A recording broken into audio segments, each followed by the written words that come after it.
ဒီဘဝမှာငါတို့ဘာကြောင့်ဆုံတွေ့ကြသလဲဆိုတာပါမောက္ခချုပ်ဆရာတော်ကြီးကဒီတရားတော်မှာဟောကြားပြသထားပါတယ်ရှင်။နာယူလိုက်နာကြင်ကြံခြင်းဖြင့်ဓမ္မမိတ်ဆွေအပေါင်းစိတ်ဤချမ်းသာခြင်းကိုယ်ဤကျမ်းမာခြင်းနှင့်ပြည့်စုံနိုင်ကြပါစေ။တရားတော်များအမြဲမျှဝေနေမှာဖြစ်လို့ channel လေးကို subscribe လုပ်ပြီးကုသိုလ်ယူကူညီပေးခဲ့ကြပါအောင်ရှင်။ဘုံဘဝမှာဆုံမိကြခြင်းလောကလူတွေဟာလူဘဝရောက်လာတဲ့အခါမှာလူတိုင်းဟာဆုံကြတာမဟုတ်ဘူးပေါ့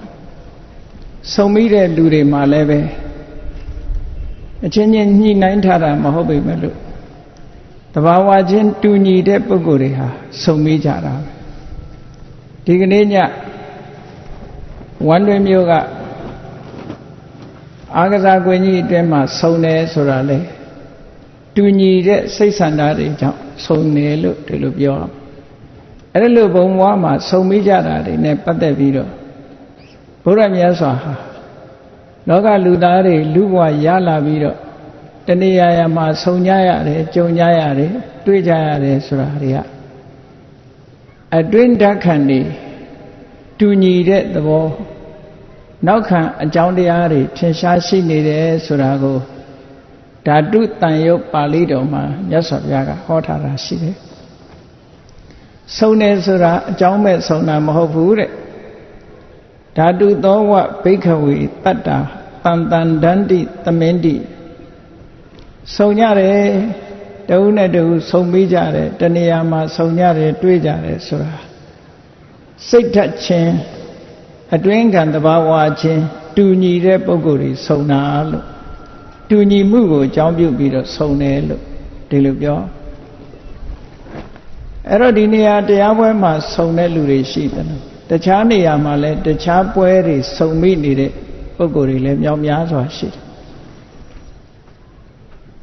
တကဘာလုံးကိုညှော်မှန်းပြီးတော့ကြည့်မယ်ဆိုရင်ဒီအချိန်မှာစုံစည်းပြီးတော့တခုခုလုံနေကြမှာကြည့်ပဲအကုန်လုံး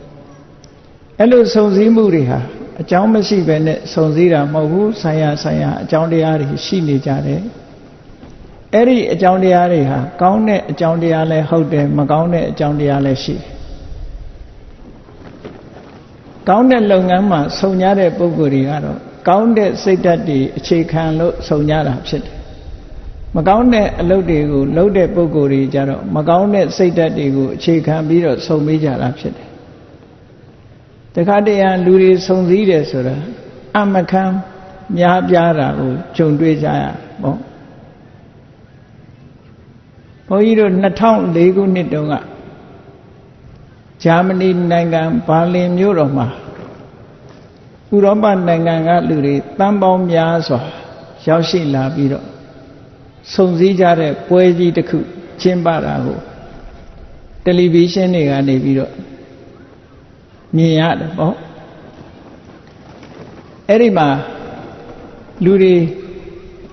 ဘာလင်မြို့တော်မှာကျင်းပတဲ့လက်ပါရိတ်ဆိုတဲ့ပွဲကြီးဥရောပနိုင်ငံအသီးသီးကလာတဲ့လေယာဉ်မြန်တွေမီးရထားတွေကားလမ်းတွေပြည့်နေအောင်အလုံးလက်ပါရိတ်ပွဲကျင်းပတဲ့နေရာကိုတန်ပေါင်းများစွာသောလူတွေဟာစုယုံရောက်ရှိလာကြအဲ့ဒါလောက်များတဲ့ပုဂ္ဂိုလ်တွေဒီတနေရာထဲမှာလာဆုံးတယ်ဆိုတာလည်းပဲအတွင်းအစ္ဆဒဓာတ်သဘောချင်းတူလို့သာဆုံလို့ရမတူတဲ့ပုဂ္ဂိုလ်တွေမသွားကြဘူးဆိုတာသိတာတယ်ပေါ့အဲ့တော့လောကမှာဘုံဘဝမှာဆုံမိကြတယ်ဆိုတဲ့နေရာမှာအကောင်းဆုံခြင်းလားမကောင်းသဖြင့်ဆုံခြင်းလားအကျိုးရှိသောဆုံခြင်းလားအကျိုးမရှိသောဆုံခြင်းလားဆိုတာတော့ရွေးချယ်ကြရမှာဖြစ်တယ်လူတွေဟာအတွင်းဓာတ်ခံတသဘောတည်းတူညီတဲ့အနေအထားကနေပြီးတဏှာကိုရောက်ရှိအောင်စုပေးလိုက်တဲ့သဘောဒီတဘာဝစိတ်ဓာတ်ကနေစုပေးလိုက်တရားပွဲမှာလာဆုံတယ်ဆိုတဲ့ပုဂ္ဂိုလ်တွေဟာတရားနာခြင်းတယ်ဆိုတဲ့စိတ်ဓာတ်ကဒီနေရာကိုစုပေးလိုက်တာဖြစ်တယ်ပေါ့တရားနာမယ်ဆိုတဲ့စိတ်ဓာတ်မရှိတဲ့ပုဂ္ဂိုလ်ကြဒီပွဲမှာရောက်မလာနိုင်ဘူးပေါ့ဒါကြောင့်မို့ တူညီတဲ့စိတ်ဆန္ဒတွေကတဏှာထဲမှာစုဝေးရောက်ရှိစေခြင်းပဲဖြစ်တယ်ဒီသဘောကိုမြတ်စွာဘုရားကဓာတုတန်ရုပ်မှာဟောထားတဲ့စကားလုံးကဓာတုသောဘိက္ခဝေတတ္တာတန်တန်ဒန္တိသမင်းတိจิตသားယဟန်တို့တရားရီဆိုတာစိတ်ဓာတ်အခြေအနေအစ္ဆဒယဆန္ဒဓာတ်သဘောအားဖြင့်ပေါင်းစုံမိကြတာတဲ့တူညီတဲ့အလုပ်တစ်ခုကိုလုပ်ကြတာအဲ့ဒီမှာဆက်ပြီးတော့မြတ်စွာဘုရားကပြောတဲ့ဟောတဲ့အခါမှာဟိနာဓိမုတ်တိကာဟိနာဓိမုတ်တိကေဟိတန်တန်ဒန္တိသမင်းတိဟိနာဓိမုတ်တိကာဆိုတာဟိနာဆိုတာအောက်တန်းကျတဲ့အဓိမုတ်တိကနှလုံးသွင်းရှိတဲ့ပုဂ္ဂိုလ်အဓိမုတ်တိဆိုတာနှလုံးသွင်းစိတ်ဆန္ဒတယ်နှိမ့်ကြတဲ့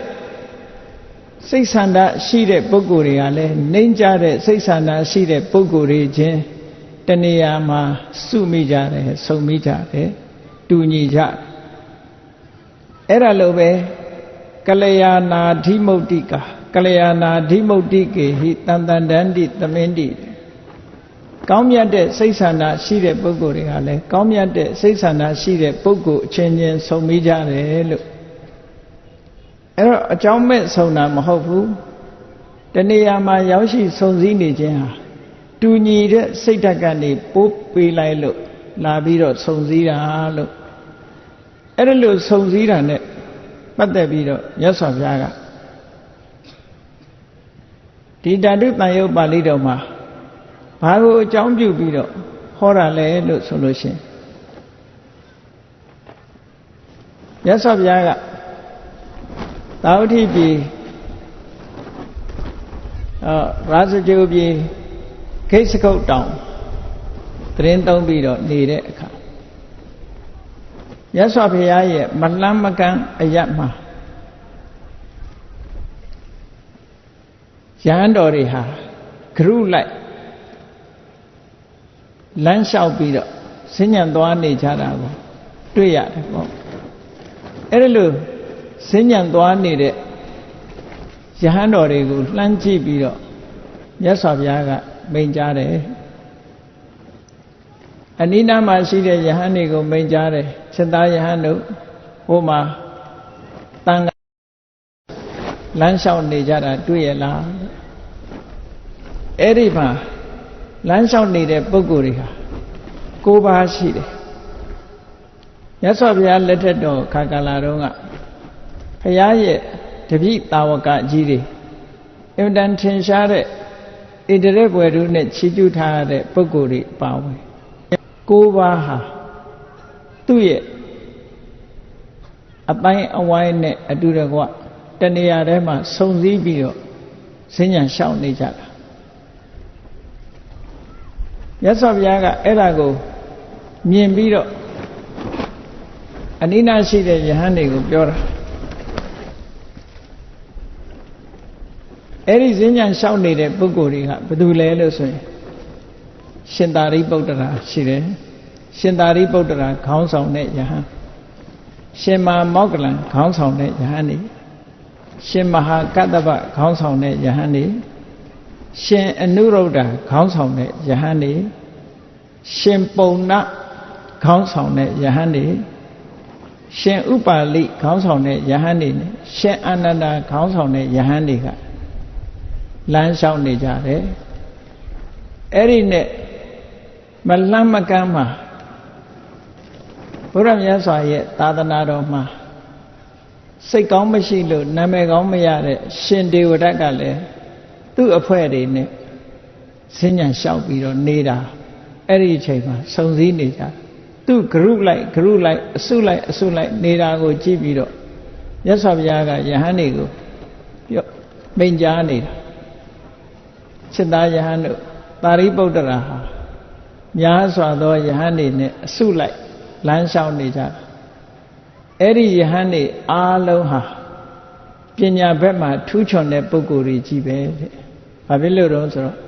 ရှင်သာရိပုတ္တရာကပညာအရာမှဣတရေရထားတဲ့ပုဂ္ဂိုလ်ကိုဖျားပြီးလို့ရှိရင်ရှင်သာရိပုတ္တရာအစင်မှီတဲ့ပုဂ္ဂိုလ်မရှိဘူးရှင်သာရိပုတ္တရာဟာ ထူးချွန်တဲ့ပညာနေရာမှာထူးချွန်ဆုံးပုဂ္ဂိုလ်ဖြစ်တယ်ဘယ်လောက်ထိထူးချွန်တယ်လဲလို့ဆိုရင်မြတ်စွာဘုရားအဆင့်မှသမ္မာသမ္ဗုဒ္ဓအဆင့်မှဖြေနိုင်တဲ့မေခွန်းတောင်မှပဲအနည်းငယ်နီလန်လေးပြလိုက်လို့ရှိရင်ရှင်သာရိပုတ္တရာကအကျယ်တဝင်းဖြေနိုင်တဲ့စွမ်းရည်တတ္တိရှိတယ်ဆိုလိုတာကဘုရားအရာမေခွန်းတောင်မှပဲရှင်သာရိပုတ္တရာဖြေနိုင်စွမ်းရှိတယ်လို့ဒီလိုပြောတာအဲ့တော့ပညာထက်မြက်တဲ့ပုဂ္ဂိုလ်ပညာဆိုတာဟာတကယ်တော့လူသိတဲ့နေရာမှာမရှိဘူးလောကမှာပညာဟာအင်တမအစွမ်းတတ္တိရှိပေမဲ့လို့တကုရှင်နဲ့ပညာဓာတ်ဒီနှစ်ခုနှိုင်းရှင်လိုက်ရင်တကုရှင်ကိုပဲလူသိများတယ်ပညာတတ်တဲ့ပုဂ္ဂိုလ်လူသိမများဘူးတဲ့ပညာဆိုတာထင်ရှားတဲ့အရာမဟုတ်ဘူးဒါကြောင့်မို့လို့ပညာကိုစားနဲ့ဥပမာပေးထားတယ်ပညာရှိကိုစားခဲလို့ဥပမာပေးထားတာရှိတယ်အဲ့ဒီသုတ်တန်တစ်ခုလည်းပဲရှိတယ်ပေါ့မြတ်စွာဘုရားသခင်ကိုရောမြတ်တာဝရိန္ဒနတ်ပြည်ကိုတက်ပြီးတော့9ဝါမြောက်ဝါဆိုအဘိဓမ္မာတရားဟောပြီးတော့လူပြည်ပြန်လာတဲ့အခါအမတန်ကြီးမားတဲ့လူရုပရိသတ်ကြီးကရှင်သာရိပုတ္တရာကိုသိပြီးမသိကြဘူးစိတ်မဝင်စားကြဘူးသူတို့အတိအမှတ်ပြုတာအထင်ကြီးတာဘယ်သူတုံးဆိုရင်တကုရှင်ဖြစ်တဲ့ရှင်မောက္ကလန်တို့ဒိဗ္ဗစက္ခုနဲ့စွမ်းအားရှိတဲ့ရှင်အနုရုဒ္ဓတို့ကိုပဲအထင်ကြီးကြတရင်မေးတဲ့အခါမှာမြတ်စွာဘုရားဘယ်တော့ကြွလာမှာတော့ခုခေတ်ဆိုရင်တော့ပြောရေးဆိုခွင့်ရှိသူပေါ့နော်ရှင်အနုရုဒ္ဓတို့ကဖြေတယ်ဘုရားဘယ်တော့ကြွလာမယ်ဆိုတာသွားပြီးတော့တကိုးနဲ့ကြွရောက်ပြီးတော့မေးမြန်းနိုင်တာရှင်မောက္ကလန်တို့ကဖြေတယ်အဲ့တော့အဲ့ဒီလူထုပြိဿကြီးဟာရှင်မောက္ကလန်တို့ပို့ပြီးတော့အထင်ကြီးတယ်ရှင်သာရိပုတ္တရာရှိနေတော့လည်းပဲရှင်သာရိပုတ္တရာကိုသိပြီးတော့လူတွေကအထင်ကြီးတဲ့သဘောမရှိဘူးမြတ်စွာဘုရားလူပြည်ဆင်းလာတဲ့အခါမှာမြတ်စွာဘုရားကဒီအချက်ကိုတတိထားမိတယ်ပေါ့ဘုရားသာသနာတော်မှာပညာရှင်နဲ့တကုရှင်ဆိုရင်ပညာရှင်ကိုနံပါတ်1နေရာမှာထားတယ်တကုရှင်ကနံပါတ်2နေရာမှာရှိတယ်ဟိုက်ဟာရာကီလို့ခေါ်တယ်အဆင့်နဲ့ထားတဲ့အခါမှာပညာရှင်ကနံပါတ်1တကုရှင်ကနံပါတ်2ဒီလိုအဆင့်ဆင့်ထားသို့တော်တကုရှင်ကိုသာနံပါတ်1ကိုကြော်ပြီးတော့နံပါတ်2ကိုလူသိများနေတာကိုမြတ်စွာဘုရားကတတိထားမိတော့ဒါပရိသနတ်ပြည်ကနေစောင်းတန်း3သွယ်နဲ့လူပြည်ကိုကြွဆင်းလာတဲ့အခါသင်္ကတ္တတကားဝစောင်းတန်းဥရောက်တဲ့အချိန်မှာမြတ်စွာဘုရားကိုပထမဆုံးနှုတ်ဆက်ကြောခွင့်ဒါကမြတ်စွာဘုရားရဲ့လက်ရရန်ဆိုတော့ဘုရားပြီးရင်ဒုတိယပေါ့ရှင်သာရိပုတ္တရာသို့တော့လူထုပရိသတ်ကရှင်သာရိပုတ္တရာရဲ့အစွမ်းအစကိုမသိကြမသိလို့မြတ်စွာဘုရားကစောင်းတန်းဥမှာပဲရပ်ပြီးတော့မိခွန်းနေမေးတာရှင်သာရိပုတ္တရာကမြတ်စွာဘုရားမေးသမျှတွေကိုဖြေဆိုတယ်နောက်ဆုံးမှာသမ္မာသမ္ဗုဒ္ဓဘုရားကသာဖြေနိုင်တဲ့မေခွန်းမျိုးကိုနီလန်ပေးတဲ့အခါမှာရှင်သာရိပုတ္တရာဖြေနိုင်တယ်တခြားပုဂ္ဂိုလ်တွေဟာအဲ့ဒီမေခွန်းရဲ့အဖြေကိုမသိနိုင်ကြဘူးရှင်သာရိပုတ္တရာဖြေမှသိနိုင်ကြတာဖြစ်သောကြောင့်အဲ့ဒီအချိန်မှာပရိသတ်ရဲ့အလယ်မှာရှင်သာရိပုတ္တရာရဲ့ဉာဏ်ရည်ဉာဏ်စွမ်းအစတွေဟာလူတွေကသိလာကြလို့အလုံးကရှင်သာရိပုတ္တရာကိုထင်ကြီးလေးစားလာကြတယ်လို့ဆိုတဲ့အကြောင်းအရာအလည်းရှိတယ်ပေါ့တခါတုန်းကရှင်မောက္ကလန်နဲ့ရှင်သာရိပုတ္တရာတို့ဘာစကြိုပြေမှာဝါဆိုးနေကြတယ် အဲ့ဒီအချိန်မှာမြတ်စွာဘုရားသခင်ကိုရောမြတ်ကတာဝတိပြည်မှာဝါဆိုတယ်တာဝတိနဲ့ဝါစကြိုအလန်းကွာတဲ့နေရာတရင်သုံးနေထိုင်ကြတာညနေ2ပါးဆုံတဲ့အခါကျတော့ရှမောက္ကလန်ရဲ့မျက်နှာကခါတိုင်းနဲ့ကြီးနေတယ်စိတ်ထဲမှာကျဉ်တ်နေတဲ့အပြုံးနေနဲ့ရှမောက္ကလန်ကိုရှင်သာရိပုတ္တရာကအကဲခတ်မိတယ်အကဲခတ်မိတဲ့အခါကျတော့ငါရှင်သာရိပုတ္တရာဒီကနေ့နေ့လည်ခင်းကာလမှာအင်တန်ငြိမ်သက်တဲ့ငြိမ်ချမ်းတဲ့တမဘတ်နဲ့နေလာတာလားမျက်နှာအဆင်းတွေအလွန်ကြီးနေပါလားစိတ်ဓာတ်တွေပါလားငြိမ်းချမ်းတဲ့တမဘတ်နဲ့နေလာလို့ဒီလိုစိတ်ဓာတ်တွေငြိမ်းချမ်းပြီးတော့မျက်နှာတွေဟာရှင်လန်းနေတာလားလို့ဆိုမဟုတ်ပါဘူးတဲ့ဒါဖြင့်ဘာဖြစ်လို့မျက်နှာရှင်နေတာတုံးဆိုတော့တရားနာရလို့တဲ့တရားနာရလို့မျက်နှာရှင်နေတာပါတဲ့ဘသူစီကနာရတာတုံးဆိုမြတ်စွာဘုရားစီကသူတရားနာရတာတဲ့အဲ့တော့ရှင်သာရိပုတ္တရာကနေပါအောင်ကိုရောမြတ်စွာဘုရားကတာဝတိပြည်မှာအရှင်ဘုရားကဒီမှာဘယ်လိုလုပ်တရားနာတာတုံးလို့ဆိုတော့သူတရားနာပုံလေးကိုပြောပြတာဝတိနဲ့ဇေဒဝန်ခုခေတ်ဆိုရင်တော့လူတွေကထင်မှာပေါ့တယ်လီဖုန်းဆက်တာပေါ့နော်အဲ့ဒီတော့တယ်လီဖုန်းမှမရှိတာအခုခေတ်လူတွေကတပန်းတောင်သားနေသေးတယ်တယ်လီဖုန်းဆက်ပြီးတော့တရားနာလို့ရတယ်လေအဲ့တော့ရှင်မောက္ကလန်ကရှင်သာရိပုတ္တရာကိုဘယ်လိုပြောတော့ဆိုရှင်ဘုရားတဲ့တပည့်တော်ကဒီကနေပြီးတော့မြတ်စွာဘုရားကိုဒိဗ္ဗစက္ခု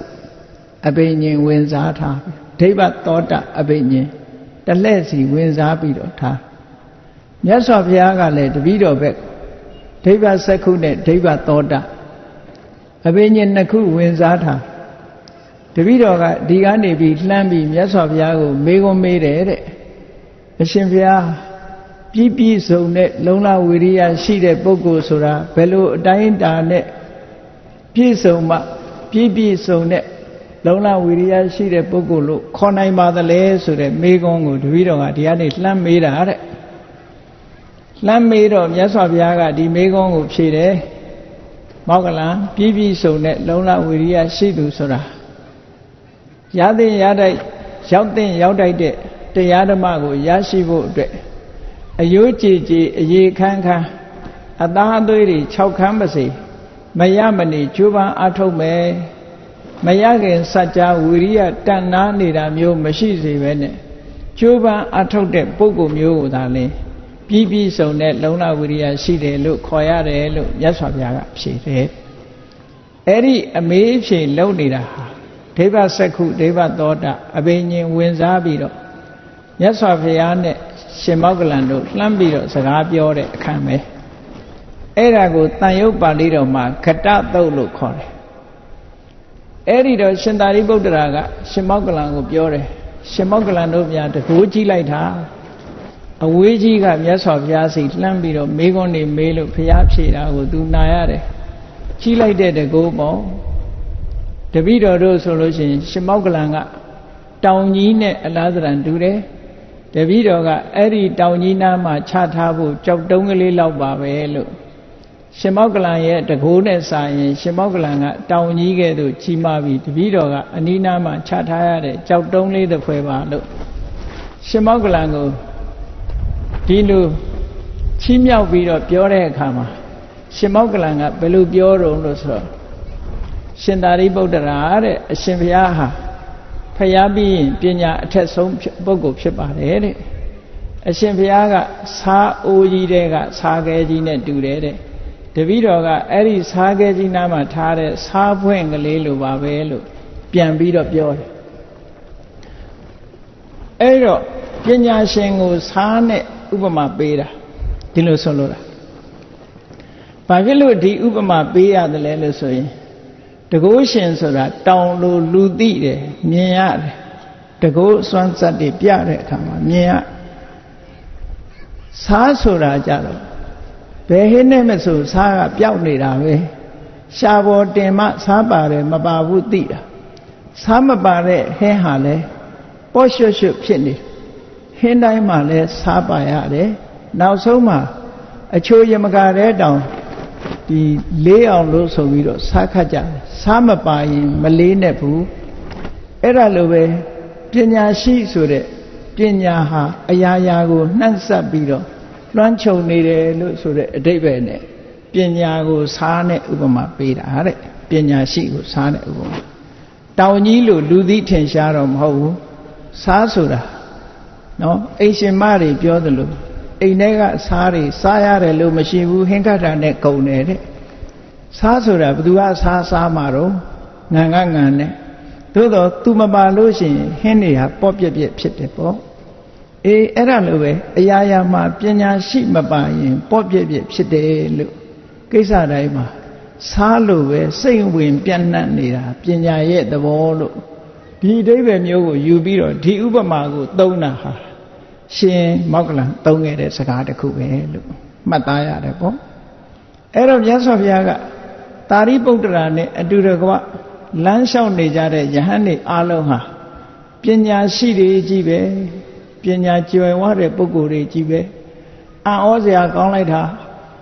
စိတ်ဆန္ဒတူညီတဲ့ပုဂ္ဂိုလ်တွေဟာအစုလိုက်ဒီလိုနေကြတာဒါကြောင့်မို့ဓာတုသောဝဘိက္ခဝေတတ္တတန်တန်တန်တိပညာရှိတွေကပညာရှိနေမှအစဉ်ပြေတယ်အားလုံးဟာပညာကနေပြီးတစုတည်းဖြစ်အောင်စုပေးထားတယ်လို့ဒီလိုပြောတယ်တခါရှင်မောက္ကလံကြီးလိုက်တဲ့အခါသူလည်းသူ့အုပ်စုနဲ့လမ်းလျှောက်နေတယ်အေးမောက္ကလံကလည်းသူနဲ့အတူတကွလမ်းလျှောက်နေတဲ့ပုဂ္ဂိုလ်တွေဟာတကိုးရှင်နေကြီးပဲအားလုံးဟာတကိုးကြီးမားတဲ့ပုဂ္ဂိုလ်တကိုးကြီးတယ်ဆိုတာသမထကျင့်စဉ်တစ်ခုကိုစွမ်းစွမ်းတွမှန်ကျင့်ထားပြီးတော့စွမ်းရည်တတ္တိတွေတိုးမြင့်နေအောင်ဒါကိုပဲအလုံးလုံးနေတာသမထကျင့်စဉ်ကိုအချိန်ချင်းထပ်နေအဘိညာဉ်နေအချိန်ချင်းထပ်ထပ်ဝင်စားလို့ဝတိဘော၅ပါးနဲ့စွမ်းရည်တတ္တိတွေထက်အောင်လုပ်နေကြတာမို့ရှင်မောက္ကလံတို့ဆိုတာအလွန်ကိုထူးခြားတဲ့တကိုးရှင်ဖြစ်တယ်ပေါ့ခိပ္ပနိတန္တိလို့ဆိုတဲ့အတိုင်းတကယ့်ကိုလင်းလင်းမြန်မြန်တကိုးအပြောင်းလွှဲလုံနိုင်တဲ့စွမ်းရည်တတ္တိရှိတဲ့ပုဂ္ဂိုလ်နန္ဒောပနန္ဒနဂါးကြီးကနှာခေါင်းလေနဲ့မှုတ်တဲ့အခါမှာတခြားယဟန္တာတွေမကာကွယ်နိုင်ဘူးတဲ့ရှင်မောက္ကလံတပါးသာကာကွယ်နိုင်တယ်ဘာဖြစ်လို့အလင်းအမြန်လောက်ရတာဖြစ်တယ်စက္ကန့်ပိုင်းနောက်ကျသွားရင်ပြာဖြစ်သွားနိုင်တယ်အစိတ်ခိုးတွေတင့်ပြီးတော့ပြာဖြစ်သွားနိုင်တယ်ဒါကြောင့်မို့တကိုးဆိုတာလေလေ့ကျင့်နေရလေ့ကျင့်နေလို့စွမ်းရည်တတ္တိတွေထက်တာဒါကြောင့်မို့မောက္ကလံနဲ့အတူတကွလမ်းလျှောက်နေကြတဲ့ယဟန်တွေဟာအားလုံးတကိုးရှင်တွေကြီးပဲဓာတ်သဘောအားဖြင့်စိတ်ဓာတ်ချင်းတူညီလို့တကိုးဆိုတဲ့စွမ်းရည်တတ္တိကသူတို့ကိုတစုတည်းစုဝေးစေတယ်လို့မြတ်စွာဘုရားကဒီလိုဟောတာနောက်တစ်ခါရှင်မာကတ္တဗနဲ့လမ်းလျှောက်နေကြတာတစုတည်းကြည့်လိုက်တယ်ရှင်မာကတ္တဗနဲ့တစုတည်းနေတဲ့ပုဂ္ဂိုလ်တွေဟာဒူတင်ဆောင်ပုဂ္ဂိုလ်တွေကြီးပဲချိုးချိုးချမ်းချမ်းကျင့်ရမယ်နော်ယဟန်ဘဝဆိုတာကိလေသာတွေနည်းပါးအောင်ချိုးချမ်းတဲ့အကျင့်တွေကျင့်ရမယ်လို့သင်္ကန်းတောင်မှပန်းတကူသင်္ကန်းမှဝတ်ရမယ်သုံးတယ်တဲ့ပိုမထားရဘူးတောရเจ้าမှာပဲတစ်သလုံးနေရမယ်ဆွမ်းခံပြီးတော့ပဲစားရမယ်ဆိုတဲ့ဒီဒူရင်အကျင့်တွေကိုကျင့်ကြံကြိုးကိုအားထုတ်နေတဲ့ပုဂ္ဂိုလ်တွေကြီးပဲသူတို့ကိုလည်းပဲဒူရင်အကျင့်ကနေပြီးတော့တစုတည်းဖြစ်အောင်စုပေးလိုက်တာပေါ့ဟောနောက်ဒီအရှင်အနုရုဒ္ဓနဲ့အတူတကွလမ်းလျှောက်နေကြတဲ့ယဟန်တွေကိုကြည့်လိုက်ဒိဗ္ဗစက္ခုအဘိညာဉ်မှာစွမ်းရည်ကြီးပဲတဲ့အကုန်လုံးဒိဗ္ဗစက္ခု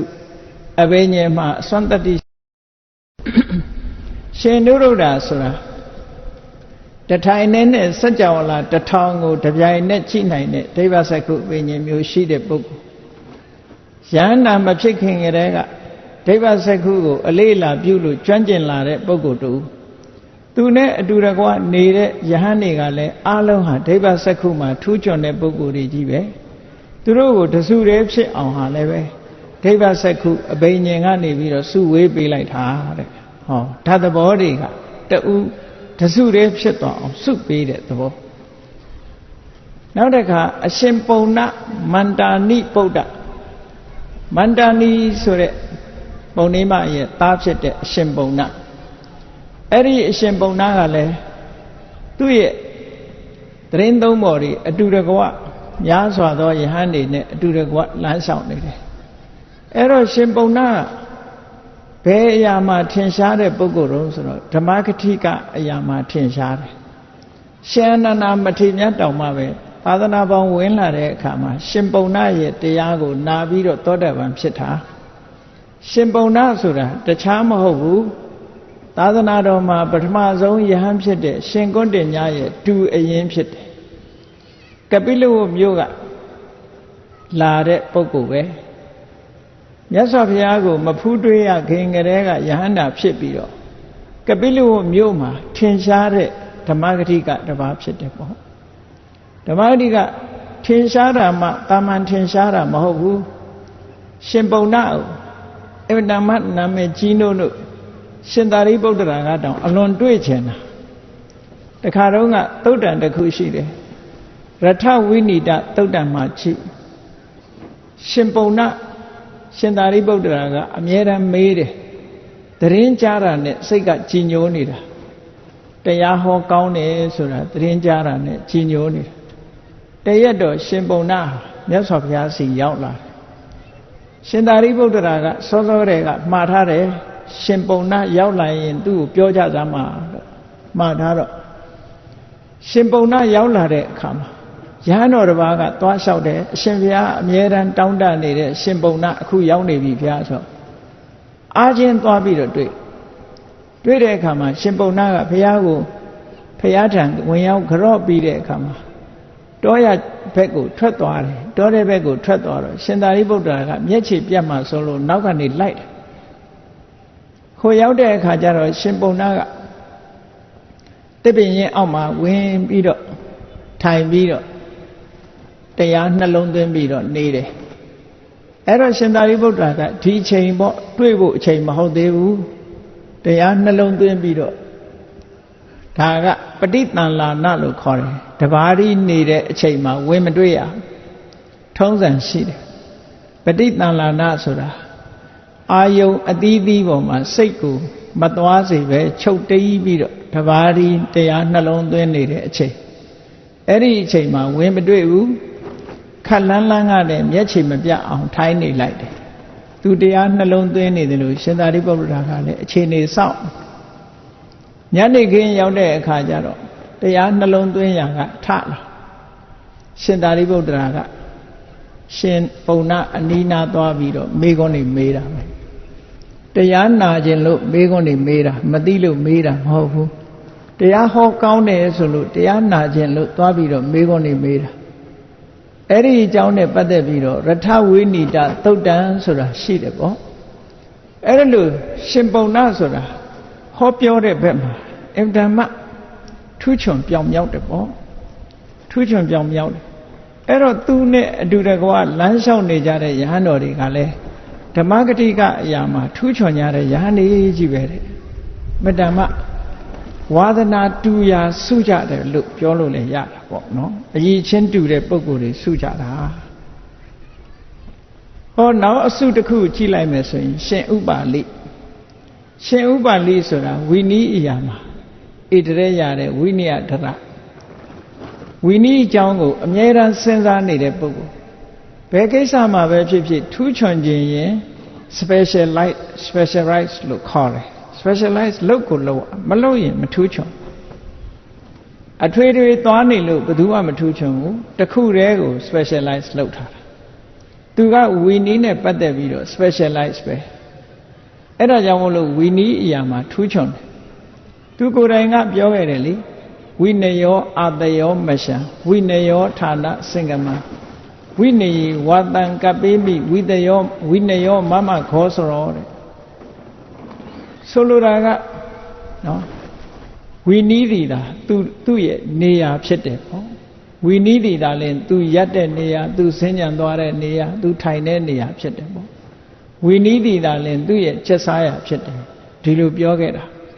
ဆိုလိုတာက ထိုင်းနေလဲဝီနီးကြောင့်စဉ်းစားတယ်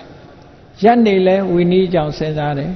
လျောင်းနေလဲဝီနီးကြောင့်စဉ်းစားတယ်ဒီလိုဆိုလိုတာပေါ့ဒါကြောင့်မို့ဝီနီးနဲ့ပတ်သက်ပြီးတော့ဒီထူးချွန်အောင်လုပ်တဲ့ပုဂ္ဂိုလ်ဖြစ်လို့တကယ်ကိုဝီနီးအရာမှာဣတရေရတဲ့ဝိနည်းဒရပုဂ္ဂိုလ်မြတ်ကြီးဖြစ်တယ်ပေါ့သူနဲ့အတူတကွာနေတဲ့ပုဂ္ဂိုလ်တွေဝီနီးအရာမှာထူးချွန်တဲ့ပုဂ္ဂိုလ်တွေကြီးပဲဟောဝီနီးပေါ်မှာလေးစားပြီးတော့ဝီနီးတရားကိုလေ့လာလှိုက်စားတဲ့ပုဂ္ဂိုလ်တွေအချင်းချင်းအဲ့ဒီဝီနီးတရားတော်ကစုပေးလိုက်တဲ့သဘောတဲ့တစုတည်းစုံမိသွားကြတယ်ပေါ့ဒီလိုဆိုလို့တာဟောနောက်တစ်ခါကျတော့ရှင်အာနန္ဒာကလည်းပဲသူအစုနဲ့လမ်းလျှောက်တယ်ရှင်အာနန္ဒာဆိုတာမြတ်စွာဘုရားတရားတော်တွေဟောသမျှဓမ္မခန္ဓာပေါင်း8400တရားတွေသူနှုတ်တဲ့ဆောင်းနိုင်တဲ့စွမ်းရည်တတ္တိရှိတယ်ဘဟုတုတအရာမှာဣတရေယဘဟုတုတဆိုတာအများကြီးသင်ထားတယ်ဘာနဲ့သင်အောင်နားနဲ့သင်နားထောင်ထားတယ်ဒါကြောင့်မို့မြတ်စွာဘုရားဟောသမျှတရားတွေကိုရှင်သာအရှင်အာနန္ဒာကအယအမိဆောင်ထားလို့ခဏိအထိသံဃာယနာတွေတင်းလာတဲ့ဟာရှင်အာနန္ဒာတို့ကစတင်ပြီးတော့ပရိသတ်လောက်လာတဲ့ကျမ်းစာတွေဘုရားဟောတဲ့တရားတွေပဲဖြစ်တယ်အမြဲတမ်းကျေးဇူးတင်စရာကောင်းတဲ့မထေမြတ်ပေါ့ရှင်အာနန္ဒာတို့ဒီလိုမဆောင်ခဲ့ဘူးမကြက်မှတ်ခဲ့ဘူးဆိုလို့ရှိရင်ဒီကနေ့ခေတ်ဘုရားတရားတော်တွေဟာများများဆဆကြီးကြားနာခွင့်ရကြမှာမဟုတ်ဘူးတဲ့အခုတော့အများကြီးပဲထုတယ်အမြဲတမ်းကြီးမားတဲ့ပိဋကတ်30နိကေ9ပြဓမ္မခန္ဓာပေါင်း8400ဆိုတာဒီကနေ့အထိရရှိနေကြတာပေါ့တွေးရှိနေကြရှင်အာနန္ဒာမထေရမြတ်ကိုယ်တိုင်ကပြောတယ်လေသူဟာ8400နဲ့က82,000ကိုမြတ်စွာဘုရားစီကသင်ယူခဲ့တာပါတဲ့ဓမ္မခန္ဓာ82,000ကိုမြတ်စွာဘုရားစီကသင်ပြီးတော့ကျန်တဲ့2000ကိုတော့ရှင်သာရိပုတ္တရာစတဲ့ယဟန်နေစီကသင်ယူခဲ့တာဒါကြောင့်မို့လို့သူ့နှုတ်ဖျားမှာဓမ္မခန္ဓာပေါင်း8000လို့ပြောတာအဲ့တော့ဘုဒ္ဓအရာမှာအမြဲတမ်းထူးချွန်တဲ့ပုဂ္ဂိုလ်သူမြတ်ဖြစ်တယ်ပေါ့အဲ့ဒီဘုဒ္ဓအရာမှာထူးချွန်တဲ့ရှင်အာနန္ဒာမထေရမြတ်နဲ့ရံပတ်ပြီးတော့နောက်ကနေလိုက်ပြီးစဉ္ညာလျှောက်နေကြတဲ့ပုဂ္ဂိုလ်တွေကလည်းစာပေရာမှာထူးချွန်တဲ့ဘုဒ္ဓရှိတဲ့ပုဂ္ဂိုလ်တွေကြီးပဲတဲ့ဘဟုတုတရှိခြင်းတူတဲ့သဘောကသူတို့တစုတည်းဖြစ်အောင်စုပေးလိုက်တာဂရုတစ်ခုဖြစ်သွားတယ်။ဟောဒီသဘောကိုမြတ်စွာဘုရားကဓာတုသောဘိက္ခွေတတ္တတန်တန်ဒန္တိသမင်းတိจิตသားယဟန်တို့စိတ်ထက်ခြင်းအည်ခြင်းဓာတ်သဘောခြင်းအားဖြင့်တတ္တဝါတွေဟာစုစည်းထားတာဖြစ်တယ်။အဲ့တော့တဏှာမှာစုမိတယ်ဆိုတာဓာတ်သဘောချင်းတူမှစုလို့ရတယ်ဓာတ်သဘောချင်းမတူရင်စုလို့မရဘူးလို့ဒီလိုပြောတာနော်နောက်တစ်ခါခက်လန်းလန်းမှကြည့်လိုက်မယ်ဆိုရင်ရှင်ဒေဝရသူကလည်းသူ့ခြံရံပရိသတ်နဲ့လမ်းလျှောက်နေတယ်ရှင်ဒေဝရကဘာတွေတွေးနေလဲဆိုရင်ဖြတ်လန်းကနေဖျားလုပ်ဖို့စဉ်းစားနေတာသူကအဲ့ဒါကြတော့ပါပိဿရုပ်မာတဲ့စိတ်ဆန္ဒတွေလွှမ်းမိုးနေတယ်သူ့မှာတန်ဃာတွေကိုခေါင်းဆောင်လုပ်ချင်တယ်တန်ခါအဖွဲ့အစည်းကြီးကိုအကြီးအကဲလှုပ်ချင်တယ်အဲ့ဒီအကြီးအကဲလှုပ်ချင်တဲ့စိတ်ဓာတ်လူကြီးလှုပ်ချင်တဲ့စိတ်ဓာတ်ကသူ့ကိုလွှမ်းမိုးပြီးတော့ထားတယ်သူနဲ့အတူလမ်းလျှောက်နေတဲ့ပုဂ္ဂိုလ်တွေကလည်းအဲ့ဒီလိုစိတ်ဓာတ်ရှိတဲ့ပုဂ္ဂိုလ်တွေကြီးပဲတဲ့ဟောပါပိဿဆိုတဲ့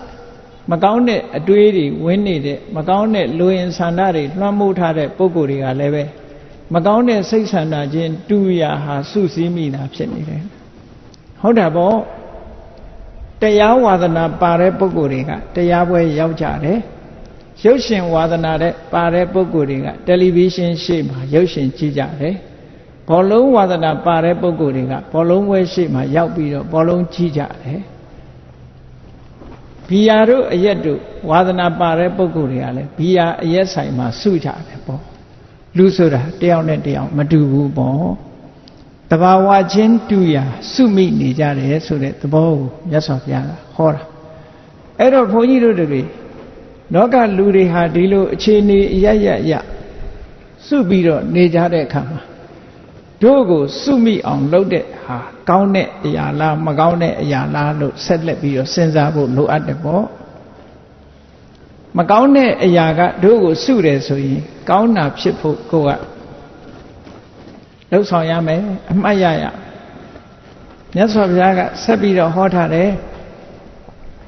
တရားတရားကင်းမဲ့တဲ့ပုဂ္ဂိုလ်တွေဟာတရားတရားကင်းမဲ့တဲ့သူချင်းစုမိကြတယ်တဲ့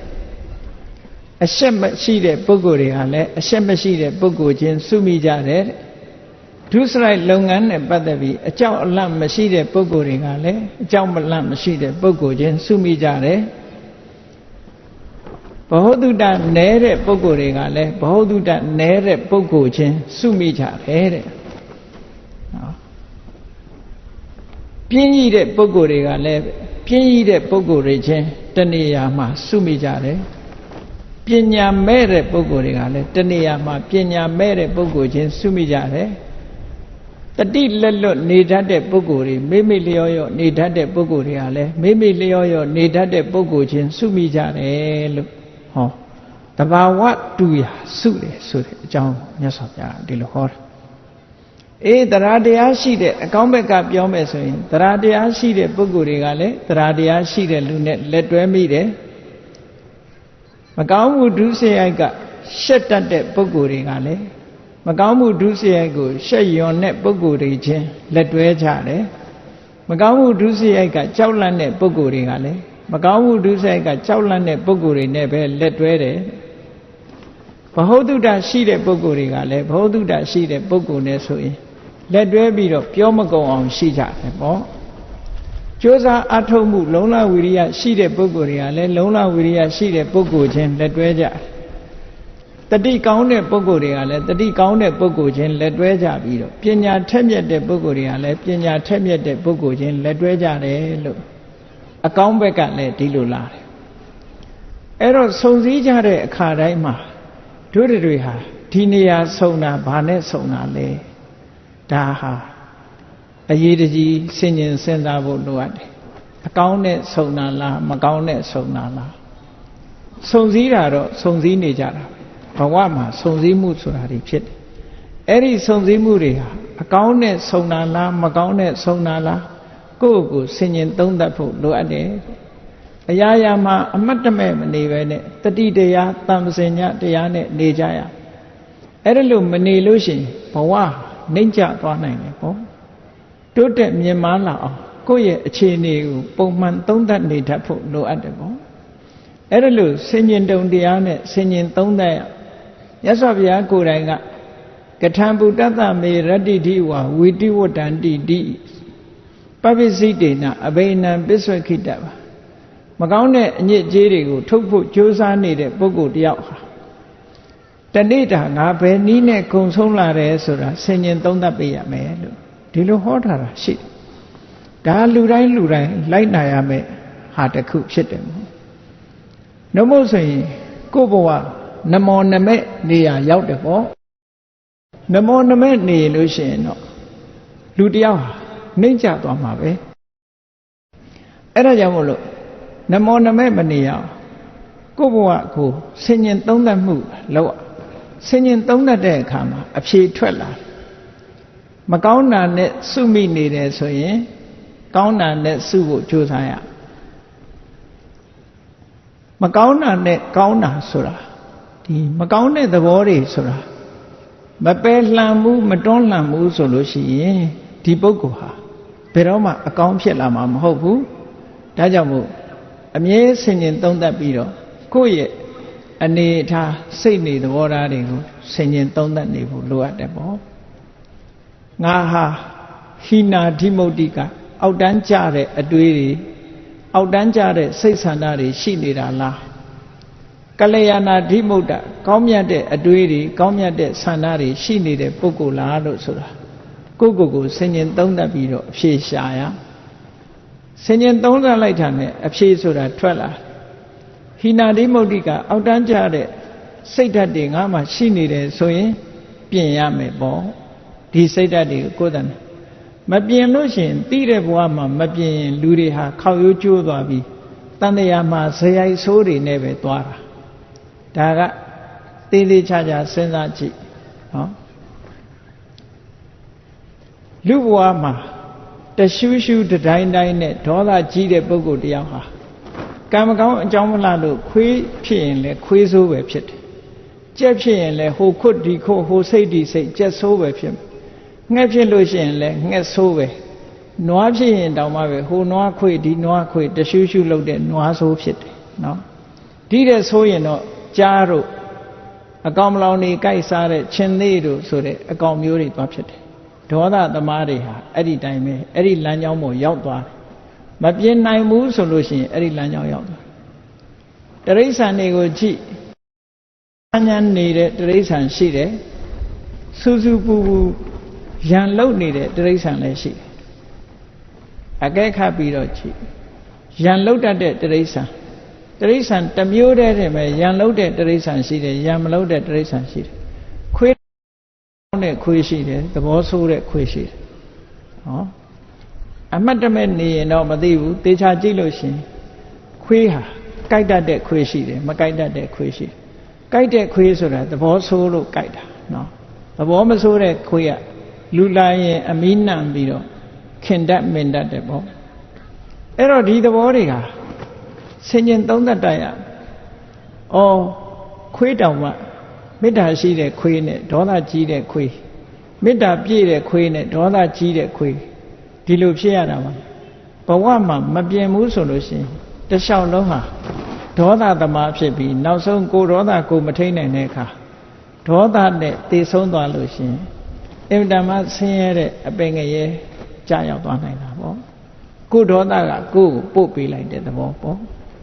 ထို့တူပဲလောဘကြီးတဲ့လူနဲ့လောဘနည်းတဲ့လူကိုယ်ရှိမှရှိနိုင်ကိုယ့်ကိုယ်ကိုလည်းဆင်ញင်သုံးသပ်ကြည့်ရလောဘကြီးတဲ့လူလောဘကိုမထိန်နိုင်မသိမ့်နိုင်တဲ့အခါကိုယ်ပစ္စည်းနဲ့တင်အားမရဘူးသူများပစ္စည်းကိုယူတယ်ဆိုတဲ့ပြစ်မှုတစ်ခုကျူးလွန်လို့ဒုက္ခရောက်တာမျိုးတွေဖြစ်လာတတ်တယ်ပေါ့မတရားတဲ့နည်းနဲ့သူများပစ္စည်းရအောင်ယူတဲ့လောဘမျိုးဖြစ်လာလို့ရှိရင်ပို့ပြီးတော့ဆိုးတာပေါ့အဲ့ဒါလို့ကိုယ့်ရဲ့ဇယိုက်တွေအကျင့်စိုးတွေကိုသိတဲ့အချိန်မှာပြင်ပေးဖို့လိုအပ်တယ်မပြင်ဘူးဆိုလို့ရှိရင်တန်လျာထဲမှာဇယိုက်ဆိုးနဲ့ခရီးသွား950ဇတ်တွေကိုကြည့်ရှင်အင်္ဂုလိမာလဘဝကိုလေးလာကြည့်ရှင်အင်္ဂုလိမာလဟာသူ့ဘဝဇတ်လန်းတွေမှာခက်ချမ်းချမ်းနေကြီးပဲအကုန်လုံးနော်နောက်ဆုံးဘဝမှာလည်းကြည့်ယန္တာဖြစ်မဲ့ဘဝတောင်မှပဲလူသားသမားကြီးဘဝနဲ့ဖြစ်ရသေးတာပဲလေဇက်ကအဲ့လိုကြမ်းနေတတ်တယ်ကိုယ်တိုင်တတိထားပြီးတော့မပြင်းဘူးဆိုလို့ရှိရင်ဇက်ကြမ်းနဲ့ဖြစ်ရမှာပဲလောကလူတွေကလည်းစိတ်ဓာတ်ကအမျိုးမျိုးပေါ့နော်ရုပ်ရှင်တစ်ခုရိုက်တယ်ဆိုလို့ရှိရင်ဘီလိန်နေရာကရိုက်ချင်တဲ့လူရှိတယ်လူချမ်းနေရာရိုက်ချင်တဲ့လူရှိတယ်မင်းသားနေရာရိုက်ချင်တဲ့လူရှိတယ်သူ့ဝါဒနာနဲ့သူပဲအဲ့တော့ဝါဒနာကိုကိုယ့်ကိုပြင်ပြီးတော့ကောင်းတဲ့ဘက်ကိုရောက်အောင်ကိုယ့်ကိုမလှုပ်တဲ့မူလားလှုပ်တဲ့တာပေါ့မှန်ကန်တဲ့ဆင်ញင်တွေဆင်ញင်သုံးသပ်မှုကိုထားပြီးတော့ကိုယ်ဟာအဆင့်မြင့်တဲ့ဘဝကိုကိုယ်တိုင်တွေးတောပြီးတော့အဆင့်မြင့်အောင်လုပ်ယူဖို့လိုအပ်တယ်ပေါ့အဲ့ဒါလို့မဟုတ်လို့ရှိရင်ဇယိုက်ဆိုးဝါစနာဆိုးကြီးဟာနောက်ဆုံးထိအောင်ခောက်ရိုးကျိုးပြီးတော့ပါလာတတ်တယ်ဒါကြောင့်မို့ဇယိုက်ဆိုးတွေကပယ်လှန်ပြီးတော့ဇယိုက်ကောင်းတွေဖြစ်အောင်ကြိုးစားအားထုတ်ကြရမှာလို့ဒီသုတ်တန်တွေကဒီလိုတတိပေးထားတာဖြစ်တယ်အေးကောင်းတဲ့အကျင့်တွေကောင်းတဲ့အတွေးတွေကောင်းတဲ့စိတ်ဓာတ်တွေကိုယ်တဏ္ဍာမှာဝင်ရောက်ရှိနေအောင်ကြိုးစားအားထုတ်ကြဘဝမှာအောင်မြင်ကြီးပွားခြင်းလို့ရှိရင်ဘုရားမြတ်စွာကကောင်းမြတ်တဲ့အရည်အသွေးတွေကိုယ်တဏ္ဍာမှာရှိအောင်လုပ်ရမယ်တဲ့အဲ့ဒီကောင်းမြတ်တဲ့အရည်အသွေးတွေဆိုတာဘာတွေလဲလို့ဆိုရင်တတ္တာတဲ့သီလသုတ္တစာကပညာလို့ခေါ်တယ်တတ္ထာဆိုတာကောင်းတဲ့ဘက်ကိုစိတ်ဝင်စားတယ်ယုံကြည်တယ်စိတ်ကြည်တယ်ဆိုတာတတ္ထာဖြစ်လာပြီဆိုရင်လူတွေဟာဘာဖြစ်လာတရားနာသွားခြင်းနဲ့ ကုသိုလ်ကောင်းမှုလုပ်ခြင်းနဲ့ဖះရှိခိုးခြင်းနဲ့အ ਨੇ ဆုံးပရိစိတ်ခြင်းနဲ့ဖះပန်းလှူခြင်းနဲ့ရေချမ်းနေတင်းခြင်းနဲ့ဟောစိတ်ကြီးနေပြီဆိုရင်အဲ့ဒါတွေအကုန်လုပ်တယ်ကောင်းတဲ့အလုပ်တွေလုပ်တယ်စိတ်ကြည်နူးလာပြီဆိုရင်ဒါနကောင်းမှုလုပ်တယ်သီလတွေစောင့်ဖြစ်တယ်ကမ္မထဘာဝနာတွေအားထုတ်ဖြစ်တယ်ကောင်းတဲ့အလုပ်တွေအကုန်လုပ်တယ်ဒါတတ္တာရဲ့စွမ်းတရားရှိတဲ့ပုဂ္ဂိုလ်ဆိုတာဒသနာကာမောသီလဝတ္တသီလရှိတဲ့ပုဂ္ဂိုလ်တွေကိုတွေ့ခြင်းနဲ့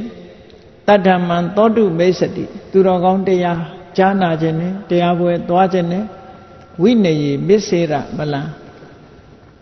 ဘာလူရမလဲကုသိုလ်ဘာလုပ်ရမလဲကိုယ်ပစ္စည်းတွေကဆွန့်လွတ်ပြီးတော့ဒါနကောင်းမှုလုပ်ဖို့စိတ်ဝင်စားနေတယ်အဲ့ဒါတရားဖြစ်ပေါ်လာလို့ရှင်အဲ့ဒီအခြေအနေမျိုးတွေပေါ်လာတယ်လို့ဒီလိုပြောတာအဲ့တော့တရားရှိနေတဲ့ပုဂ္ဂိုလ်တယောက်ဟာတရားကိုလက်နဲ့ဥပမာပေးထားတာရှိတယ်ယရနာတွေ့တော်လဲလက်မပါရင်ကောက်ယူလို့မရတယ်လို့တရားမရှိဘူးဆိုရင်ကုသိုလ်ကောင်းမှုပြုဖို့အခွင့်ကြုံတော်လဲတရားမရှိသည့်အတွက်ကြောင့်မပြုမိဘူးဒါကြောင့်မို့တရားဆိုတာလက်နဲ့တူတယ်တဲ့တတ္ထာဟတ်ထောမဟတနောတရားလက်ရှိတဲ့ပုဂ္ဂိုလ်ဟာကြွယ်ဝချမ်းသာတဲ့ပုဂ္ဂိုလ်ဖြစ်တယ်လို့ဒီလိုဆိုတာဟောနောက်တစ်ခုကျတော့တတ္ထာဘီဇံနဲ့တရားဟာမျိုးစိနဲ့အလားတန်တူတယ်မျိုးစိလေးကအလုံးနှစ်ခုကိုလှုပ်တယ်တဲ့ကိုယ့်ဘာကိုမျိုးစိလေးကိုစဉ်းစားကြည့်အလုံးနှစ်ခုဆိုတာဘာလဲမျိုးစိလေးကိုမြေထဲစိုက်ချလိုက်မယ်ဆိုလို့ရှိရင်အောက်ကိုအမြစ်ကလေးတွေ့တယ်အပေါ်ကိုအညောင်ကလေးထွက်လာတယ်ဒါသူ့ရဲ့အလုံးနှစ်ခုပဲအောက်ကိုအမြစ်သက်ဆင်းခြင်းအပေါ်၌အညွန့်တက်ခြင်းဆိုတဲ့ဒီအလုံးနှစ်ခုဟာမျိုးစေ့ကနေဖြစ်လာတာအဲ့ဒီအလုံးနှလုံးလုံးတယ်လို့ပဲတရားရှိတဲ့ပုဂ္ဂိုလ်ဟာသီလကိုလည်းထိမ့်သိမ်းဆောက်ရှောက်တယ်သမထဝိပဿနာကျင့်စဉ်ကိုလည်းကျင့်တယ်သီလဆောက်တာဟာအမြစ်သက်ဆင်းတာနဲ့တူတယ်သမထဝိအညွန့်တက်တာနဲ့တူတယ်လို့ဒီလိုတရားကိုမျိုးစေ့နဲ့ဥပမာပေးတာရသော်ဘုရားကအာလဝကကြီးရဲ့အမေးကိုဖြေတဲ့အခါမှာလောကမှာအကောင်းဆုံးဥစ္စာအမြတ်ဆုံးဥစ္စာဘာလဲဘာပဲလို့ဒီလိုခေါ်ခဲ့တာတရားရှိပြီဆိုလို့ရှိရင်တန်ဖိုးရှိတဲ့ဥစ္စာတွေဟာသူပိုင်ဆိုင်ခွင့်ဖြစ်သွားတာပဲဒါကြောင့်မို့တရားဆိုတဲ့ဥစ္စာပိုင်ထားပြီဆိုလို့ရှိရင်လောကမှာရှိတဲ့ယရဏအလုံးကိုပိုင်ထားတာနဲ့မထူးတော့ဘူးတရားရှိလို့ကုသိုလ်ကောင်းမှုတွေလုပ်တဲ့ပုဂ္ဂိုလ်ဟာယရဏတွေဟာယရဏရှိရသွားတယ်ဆိုတာလိုပဲတရားရှိတဲ့ပုဂ္ဂိုလ်စီမှာယရဏပစ္စည်းတွေအကုန်စုတယ်လို့ဒီလိုဆိုတာလောကကြီးဆိုတာအမတန်မှထူးခြားတယ်ကိုယ်တိုင်ကယရဏမစုပေမဲ့လို့ကိုယ်စီကိုရောက်လာတတ်တယ်ပေါ့ဒါပြောတာနော်တရားရှိပြီဆိုရင်တတ္ထာရှိလာလို့ရှိရင်နောက်ဘာရှိလာတော့ဆိုသီလကိုချင်းသီလတွေမြဲလာတယ်ကိုချင်းသီလမြဲလာပြီးတဲ့အခါမှာဖះဟောတဲ့တရားတွေကိုကြားနာတယ်ဘောဓုတတွေစီးပူတယ်တုတစွန့်လွတ်မှုဆိုတဲ့စာကလူမှုတမ်းမှုဆိုတဲ့စာကဆိုတဲ့သဘောကမစ္စရိယလို့ဆိုတဲ့ငါသာသုံးမယ်ငါအတွက်သာစဉ်းစားတယ်ဆိုတဲ့ဒီတရားကိုဖယ်ရှားပြီးတော့အများအတွက်ကိုကြည်တတ်တဲ့မွန်မြတ်တဲ့စိတ်ဓာတ်တစ်ခုပဲပေါ့စာကလည်းရှိတာတယ်နောက်ဆုံးကြတော့ပညာတဲ့ပညာဆိုတာကြတော့သဘာဝတရားကိုထိုးထွင်းပြီးတော့အမှန်တိုင်းသိတဲ့ပညာရအဲ့ဒီအမှန်တိုင်းသိလာပြီသဘာဝကိုထိုးထွင်းသိလာပြီဆိုတဲ့အခါမှာဒီပညာကြတော့တွေ့တာမှုတွေကိုလည်းဖယ်ရှားနိုင်တယ်တွေ့တာမှုပြတ်သွားရင်မုန်းတိမှုဆိုတာလည်းမလာတော့ဘူးနောက်ဆုံးမှာသဘာဝအစစ်မှန်ကိုသိသွားတဲ့အခါမှာဘာဖြစ်လာလဲသဘာဝအစစ်မှန်မသိတဲ့ပုဂ္ဂိုလ်ကတွေ့တာမှုတွေနဲ့ရင်ထဲမှာပူလောင်မှုဆိုတဲ့တောကတွေဟာမကြာခဏကျုံနေကြတွေ့တာမှုကိုအခြေပြုပြီးတော့တောကတွေဖြစ်ရအဲ့ဒီတောကကိုလျှော့ချခြင်းလို့ရှိရင်တွေ့တာမှုကိုမလျှော့ဘဲနဲ့လျှော့လို့မရဘူးအဲ့ဒီတွေ့တာမှုကိုလျှော့ချဖို့ရအတွက်ဒီမှန်ကန်စွာသိတဲ့ပညာအရေးကြီးဆုံးပဲလို့ဒီပညာရှိဖို့လိုအပ်တယ်အဲ့ဒီပညာကိုဘယ်လိုလုပ်ရအောင်လုပ်ရမလဲလို့ဆိုတာရအောင်လုပ်တဲ့နည်းတွေကတော့ပညာရချင်လို့ရှိရင်တရားနာရတယ်စာပေတွေကိုဖတ်ရှုလေ့လာရတယ်ဒီ တဘာဝတရားတွေကိုဆင်ញင်သုံးသပ်ဖို့ရအတွက်တဘာဝတရားတွေကိုနားလည်အောင်သင်ယူရတယ်မေးမြန်းစီးပူးရတယ်ဥက္ခဟပရိပု္ပ္ပာလို့ခေါ်တယ်ဥက္ခဟဆိုတာသင်ယူတာပရိပု္ပ္ပာဆိုတာဆွေးနွေးတာမေးမြန်းတာအဲ့ဒီနည်းနဲ့ပညာရလာပြီဆိုရင်ပညာအခြေခံမှုအတွက်သီလနဲ့သမာဓိကျင့်စဉ်နှစ်ခုကိုကျင့်ရ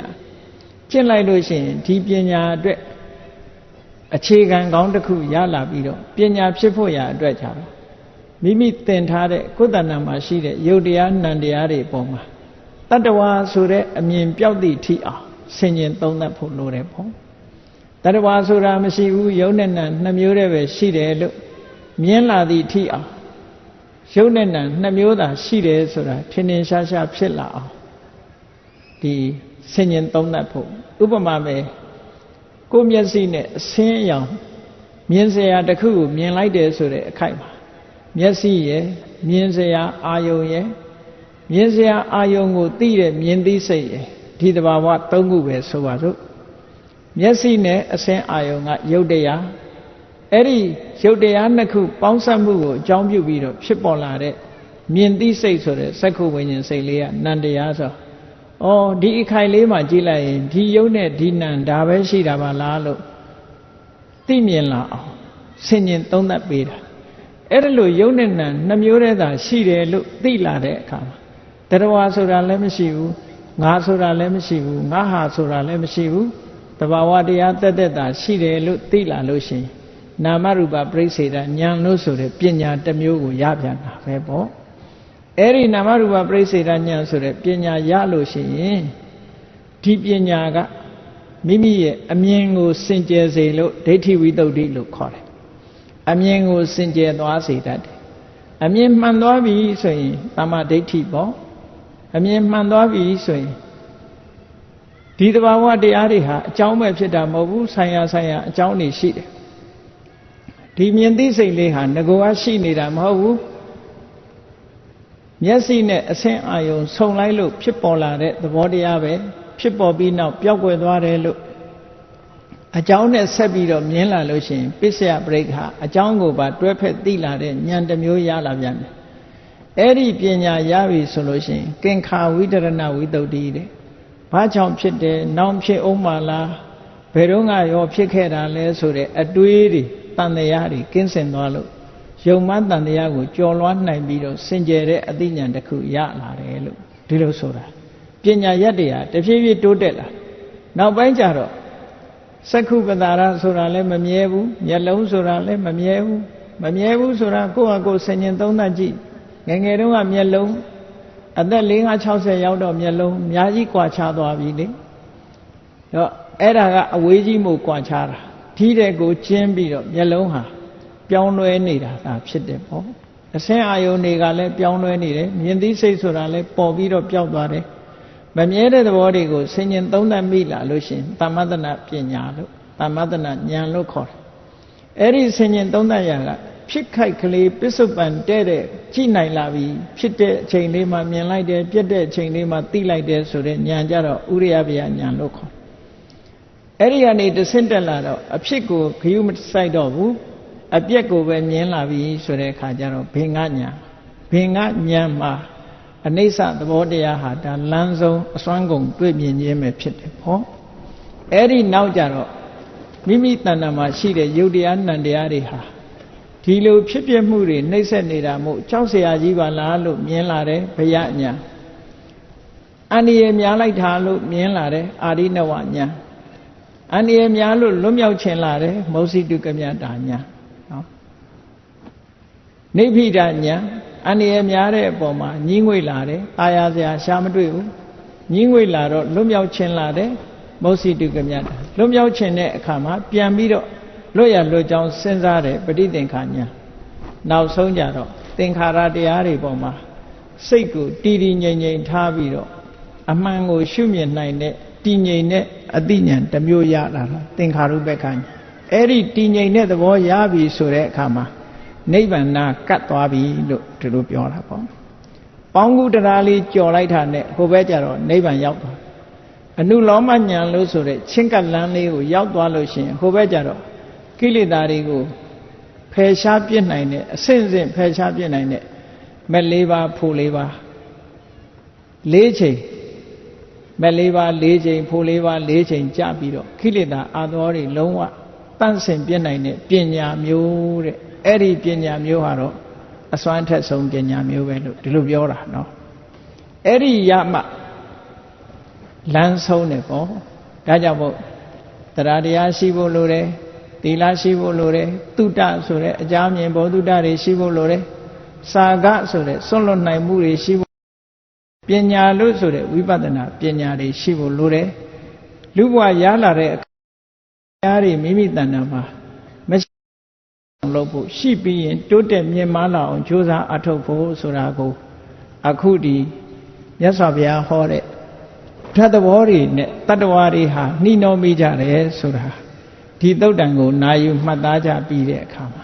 တို့တဏ္ဍာမှာအရေးကြီးဆုံးကောင်းမြတ်တဲ့သဘာဝတွေရှိပြီးတော့တန်တရားထဲမှာလည်းပဲကောင်းမြတ်တဲ့ဝါသနာတွေကောင်းမြတ်တဲ့စိတ်ဆန္ဒတွေနဲ့တဦးနဲ့တဦးဆုံညတွေးကြတဲ့အခါမှာကောင်းမြတ်တဲ့အလုပ်နဲ့ကောင်းတဲ့နေရာမှာကောင်းတဲ့စိတ်နေသဘောထားတွေကစုပေးလို့စုမိကြတဲ့ပုဂ္ဂိုလ်မျိုးတွေသာဖြစ်ပြီးနောက်ဆုံးမှာ